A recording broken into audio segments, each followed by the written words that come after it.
আপনারা দেখছেন TVN24 news network. সবশেষ আপডেটে স্বাগত জানাচ্ছি আমি শোয়েব আক্তার। ইরান যুদ্ধ, নির্বাচনী সংস্কার, মেল ভোট এবং দলীয় নেতৃত্ব একাধিক গুরুত্বপূর্ণ ইস্যুতে নিজের দলের সেনেটরদের সঙ্গেই বড় ধরনের মতবিরোধে জড়িয়েছেন প্রেসিডেন্ট ডোনাল্ড ট্রাম্প। ক্যাপিটল হিলে রিপাবলিকান সেনেটরদের সঙ্গে রুদ্ধদ্বার মধ্যাহ্নভোজ বৈঠকে প্রকাশ্যে এসেছে দলের ভেতরের অস্বস্তি।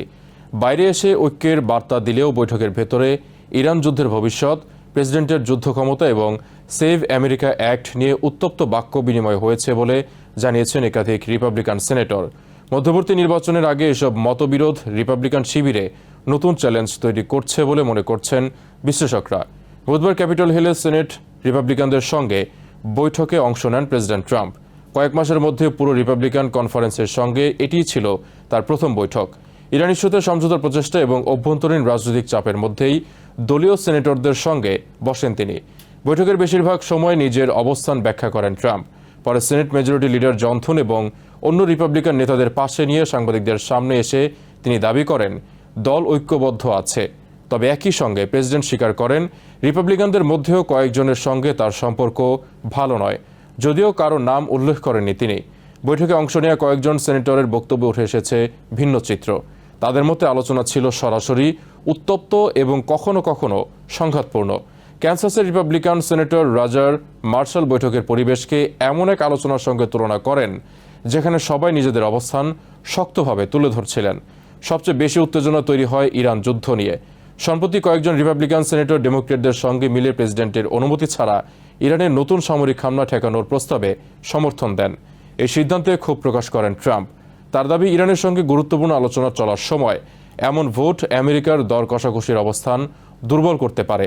লুইজিয়ানার রিপাবলিকান সেনেটর জন কেনেডি জানান, ইরান ভোট নিয়ে প্রেসিডেন্ট অত্যন্ত ক্ষুব্ধ ছিলেন।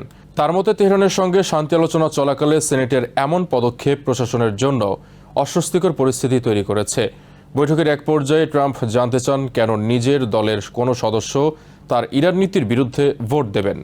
এর জবাবে লুইজিয়ানার রিপাবলিকান সেনেটর বিল ক্যাসিডি সরাসরি প্রেসিডেন্টের কাছে ইরান যুদ্ধের অগ্রগতি নিয়ে প্রশ্ন তোলেন। ক্যাসিডির অভিযোগ, প্রশাসন যুদ্ধের সময়সীমা ও লক্ষ্য নিয়ে যথেষ্ট স্বচ্ছ ছিল না। তার দাবি, শুরুতে সংঘাত অল্প সময়ের মধ্যে শেষ হওয়ার কথা থাকলেও পরিস্থিতি দীর্ঘ হয়েছে এবং আমেরিকার ঘোষিত লক্ষ্য এখনও পুরোপুরি অর্জিত হয়নি। এ নিয়ে ট্রাম্প ও ক্যাসিডির মধ্যে উত্তপ্ত বাক্য বিনিময় হয়। পরে ক্যাসিডি জানান তিনিও মেজাজ হারিয়েছিলেন এবং প্রেসিডেন্টের বক্তব্যের জবাব একই সুরে দিয়েছেন। তবে ইরান ইস্যু ছাড়াও রিপাবলিকানদের মধ্যে উত্তেজনার আরও কারণ রয়েছে। সাম্প্রতিক প্রাইমারি নির্বাচনগুলোতে ট্রাম্প কয়েকজন বর্তমান রিপাবলিকান সেনেটরের প্রতিদ্বন্দ্বীদের সমর্থন দিয়েছেন। এর ফলে দলের ভেতরের সম্পর্কের অবনতি হয়েছে। টেক্সাসের জন কর্নিন ও লুইজিয়ানার বিল ক্যাসিডি প্রাইমারিতে ট্রাম্প সমর্থিত প্রার্থীদের কাছে হেরে যান। এরপর থেকে প্রেসিডেন্টের সঙ্গে তাদের যোগাযোগ সীমিত হয়ে যায়। কর্নিন অভিযোগ করেছেন, অনেক সময় রিপাবলিকান নেতারা ট্রাম্পকে বাস্তব পরিস্থিতি জানালেও সেটির জন্য রাজনৈতিক মূল্য দিতে হচ্ছে।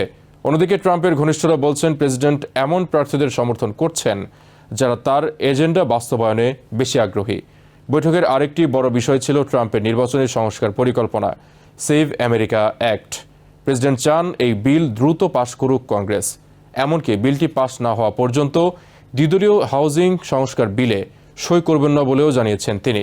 সেভ আমেরিকা অ্যাক্টে ভোটার নিবন্ধনের সময় নাগরিকত্বের প্রমাণ বাধ্যতামূলক করার প্রস্তাব রয়েছে। এছাড়া ভোট দেওয়ার সময় ছবি সংবলিত পরিচয়পত্র দেখানোর নিয়মও যুক্ত করার কথা বলা হয়েছে।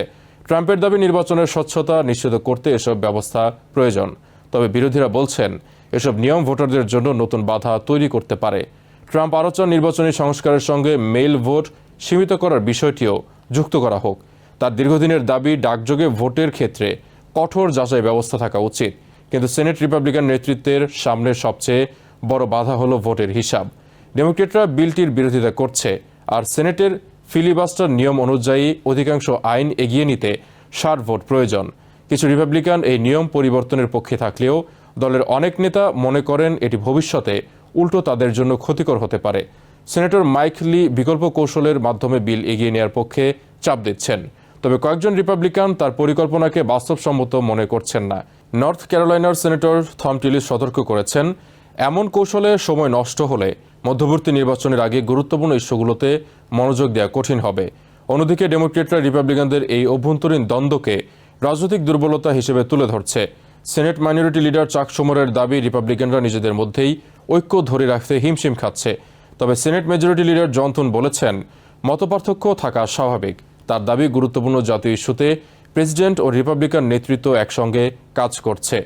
বিশেষজ্ঞদের মতে ট্রাম্প এখনও রিপাবলিকান পার্টির সবচেয়ে প্রভাবশালী নেতা। তবে ইরান যুদ্ধ, নির্বাচন আইন ও দলীয় নিয়ন্ত্রণের মতো ইস্যুতে সাম্প্রতিক মতবিরোধ দেখাচ্ছে। দলের ভেতরে নীতিগত টানাপোড়েন এখনও শেষ হয়নি। মধ্যবর্তী নির্বাচন সামনে রেখে এই বিভাজন কিভাবে সামলাবে রিপাবলিকান নেতৃত্ব, সেটি এখন বড় রাজনৈতিক প্রশ্ন। নিউ ইয়র্ক থেকে সম্প্রচারিত TVN 24 টেলিভিশন, বিশ্বজুড়ে বাঙালির কণ্ঠস্বর।